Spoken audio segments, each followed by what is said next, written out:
وقتی عشق تبدیل به یک بازی خطرناک میشه چقدر حاضری برای حفظ اون جلو بری؟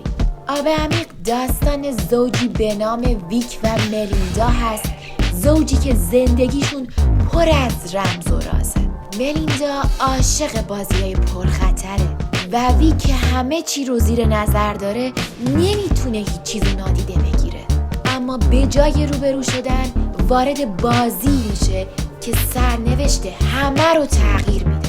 آیا ویک میتونه خودش رو از این دایره تاریک نجات بده یا اینکه این بازی برای اون پایان تلخی رو به همراه داره؟ اگر عاشق داستانی هستید که پر از رمز و رازه، آب عمیق رو حتما ببینید. این فقط یک داستان عاشقانه نیست، این داستان نبردی برای بقا در دنیای تاریک عشق و خیانته.